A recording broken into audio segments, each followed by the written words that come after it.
Never walk alone, les gars. Quel match, quel match. Un vrai match de boxe. C'était pas un match de football, c'était un match de boxe. Dóoru fay la woon match bi dóoru fayu Liverpool day attaqué Man City attaqué kenn nekk woon di défendre donc dóoru fay la woon match bu neexa li nañ bëgg ci football li nañ bëgg ci suñu sport bi franchement match bi dara dàq ko woon quoi man j'ai aimé ce match de bout en bout quoi match bi de bout en bout première minute ba 90e minute bi da ngay enjoy quoi c'était vraiment un match à apprécier quoi j'espère que vous aussi vous l'avez bien apprécié. On va essayer de débriefer ce match, essayer de voir ce qui s'est passé durant cette rencontre-là. Allez, le débrief, c'est parti. Donc, tout d'abord, le Man City, 11 départ au match, il y avait du Alisson Monet dans le but de Liverpool, Alexander Arnold, Mathieu Van Dijk, Robertson, comme d'habitude, Anderson, Fabinho, Thiago au milieu, Mohamed Salah, Diogo Jota et Sadio Mane en attaque. Du côté de Man City, il y avait comme d'habitude Ederson dans le but. Puis il y avait Laporte, Stones, Walker, Cancelo, faux droitier, Mounekon du jeu côté gauche. Il a fait un très bon match. Cancelo, il a fait un très bon match aussi. Quoi. Il y a eu le Portugais Silva qui a fait un très grand match aussi. Rodri, match moyen. Kevin De Bruyne qui a été top. Kevin De Bruyne, Foden, Gabriel Jesus, Sterling. Pep Guardiola a fait du mixage parce que 3 yénis, Gabriel Jesus m'a joué sur le côté droit, Foden sur le côté gauche, avec Sterling genre faux 9 quoi. Même ça Pep Guardiola mon koy wax ci fin match bi ci ben interview néna boy jouer genre Liverpool bi nga xamné né c'est un bloc haut jëlu ngay am un 9 fixe mu nga am un faux 9 mo taxone il jouait tous les ballons derrière la défense de Liverpool quoi ay ballon lañ dem ko di tembal soit c'est juste du côté de droit bi côté gauche aussi c'était pareil quoi da ngay gis ni Foden mi nekkoon fii mooy nekkoon di attaquer chaque fois derrière Alexandre Arnold quoi ci milieu terrain bi aussi De Bruyne il a fait son match De Bruyne man ci match il a été homme du match parce que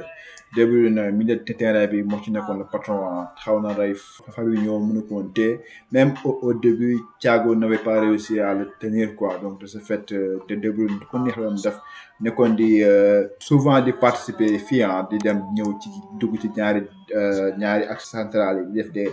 appels en profondeur donc franchement tay match bi ça tourne autour de De Bruyne du côté de Man City quoi boo xoolee ci côté Liverpool Sadio Mane il a fait un très grand match Sadio Mane ci côté gauche du côté droit appel de balle défensivement aussi il a été très bon milieu terrain Liverpool bi ci premier mi-temps surtout il ne réussit pas à sortir les ballons donc moi taxone de deuxième mi-temps bi bon Liverpool a commencé à mieux utiliser le ballon en phase offensive moi taxone ils ont réussi à t'égaliser quoi mais ci premier mi-temps chaque fois pour Liverpool récupérer le ballon bi dañuy jéem a def les contre rapides mais ils perdaient le ballon trop vite quoi Man City moom comme d'habitude il jouait le football sans souci quoi donc dès le début rek Liverpool mooy kon di jéem a di pressing en haut quoi donc bu Man City ci retirer pressing boobu rek dem appuyer ça crée des occasions derrière parce que derrière il y avait 50 mètres derrière la défense de Liverpool day permettre attaquant Man City dem jàkkaarloo Alisson sans souci quoi Sterling bu njëkkan benn occasion de but à la 4e minute waroon ko dugal Alisson moo ko génnee quoi alors que moom rek moo nekkoon ci jàkkaarloo ak camp yi quoi par la suite aussi benn conférence le Man City am ci milieu de terrain bi joué ko très rapidement de Bruyne récupérer balle bi romb Fabinho très facilement dos du pied gauche Matip moo ko contre mu trompé Alisson un but ouverture du score de Man City mais 13 minutes plus tard je pense que Robertson moo récupéré fii balle bi def benn centre du côté de Alexander Arnold def passe bi en retrait ci Diogo Jota mu ngi nii seul mu trompé le gardien Ederson sans souci quoi Liverpool égalisé 1 donc c'était du va-et-vient dóor la fay match bi noonu la neexee woon pas possible quoi Man City aussi di continuer di insister Man City di insister à la suite donc corner mal dégagé Cancelo ko récupéré fii xoolal Alexander Arnold moo ko Gabriel Jesus ñoo de parandoo allez mu ànd ak moom topp ko mu taxaw bàyyi Gabriel Jesus dem moom parce que c'est une erreur défensive le Alexander Arnold def fii quoi erreur défensive bu mag parce que boo ànd ak attaquant da ngay continuer moom ba action bi jeex quoi doo ko bàyyi mu dem moom kese même bu fekkee ne da ngay am but xam hors-jeu wala déet même si koo xoolee fii nga gis ni waa il n'est pas hors-jeu du tout Alexandre Arnold daf ko doon bunge ba action bi jeex defu ko donc Gabriel Jesus jàkkaarloo ko Alisson dugal bal bi 2-1 pour Man City à la 36e minute quoi à la mi-temps avec 2-1 bu ñëwee deuxième mi-temps nag la Klopp commencé def ay changement waxaat ak joueur mi ne que phase offensive bu gars yi téye bal foog ñu ko mën di récupérer quoi donc moom la Salah def récupérer fii bal bi passe en profondeur bi fii taf à Sadio Mané ñëw jàkkaarloo góol bi enroulé sans souci quoi bii bu rafet la xoolal. لمحمد صلاح كرة ممتازة خطيرة ساديو ماني bii bu nice quoi franchement bii bu nice kenn amul ci lu ciy nekk di waxante Sadio Mané c'est un jour de 30 ans tey la am 30 ans ñëw na teg bal bi dugal ko benn cadeau dàqul loolu quoi égalité 2 buts partout donc match bi comme la waxoon rek dóor fay la woon noonu la match bi kon nekk quoi même Man City am na fa benn occasion gisoo De Bruyne encore lui passe en profondeur Sterling moo génn dugal bal bi mais il était hors-jeu quoi sinon match bi 3-2 la moo mujjee parce que hors-jeu bi c'est limitant tuuti la hors-jeu quoi donc pour dire que match bi jusqu'à la fin c'est un match imprévisible ki mun wax ni kii mooy gagné parce que ku nekk am nga say occasion Man City sax mu à benn instant moo ëppale woon ay occasion pour gagner match bi quoi mais Liverpool aussi a fait son match quoi après par la suite par le Diaz dugg parce que Diaz dugg na Firmino dugg na Sadio Mané génn ils ont commencé même Diaz il a fait un bon match man bu la mayoon dama koy démarrer loolu parce que c'est Diogo Jota moom franchement tey dugal na mais il n'a pas fait un très grand match il a perdu beaucoup de ballons et tout quoi Mahrez aussi dugg na la place de Sterling am fa benn si jàkkaarloo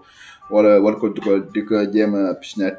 bi si jàll ci ginnaaw aussi donc c'était dommage quoi mais en tant que koo xam ne supporter neus la moom match bi c'était le top quoi donc finalement match bi 2-2 la mujjee pas 2-1 mais 2-2 la mujjee donc Man City ak Liverpool en termes de possession c'est pratiquement la même chose donc 55-45 5 tirs cadrés 4 tirs cadrés pour Liverpool donc c'est un match équilibré et nul bi c'est carrément justifié quoi 2 buts partout su man c'est équitable mais moi la moom gën a impressionné ci stats yi c'est le nombre de passes mais Man City a fait 555 passes mais normalement benn équipe bu defee 555 benn équipe ay 200 300 la yam mais Liverpool aussi a fait 459 donc ce qui veut dire que techniquement les joueurs ont été à la hauteur passer de connecté sans souci quoi donc match bi de haute qualité quoi l'idée mooy ne c'est un match de top qualité quoi tout était équilibré quoi. Donc boo xoolee ce qui fait que au classement aussi c'est le statu quo quoi Manchester City moo jël paie avec toujours un point d'avance sur Man City il reste 7 matchs à jouer ku gagner say 7 matchs yëpp tu seras champion et puis c'est tout quoi donc un match que j'ai aimé quoi. Maintenant, bon, je voulais même pas faire le top et flop, mais quoi, les top, je dirais que franchement, c'est Kevin De Bruyne, quoi. Tout le monde am du match, quoi. Parce que Dougal na def na match, quoi. On gagne des matchs Kevin De Bruyne. Sadio Mané aussi du côté de Liverpool, je pense qu'il est l'homme du match côté de Liverpool, quoi. Le top aussi, c'est le match. Le troisième top, c'est le match. Match, c'est un match top, donc tu top, il est bon, quoi. Kevin De Bruyne, Sadio Mané et le match. Parce qu'on a adoré ce match-là. Les flops, il n'y a pas de flop. Pour une fois, il n'y a pas de flop. Je ne vais pas dire qu'un flop. Peut-être que Robertson, Sterling aussi, wow. Fabinho, mais comme moi je ne vais pas mettre de flop. Aussi, si vous voulez mettre votre top 3, il y a des commentaires, il n'y a pas de souci, quoi. Comme ça, on peut toujours en discuter, quoi. Donc, voilà ce qui met fin à ce débrief de ce Manchester Liverpool que j'ai aimé. J'espère que vous aussi. On se recapte très bientôt pour débriefing d'autres matchs. Sinon, d'ici là, comme je le dis toujours, peace and love.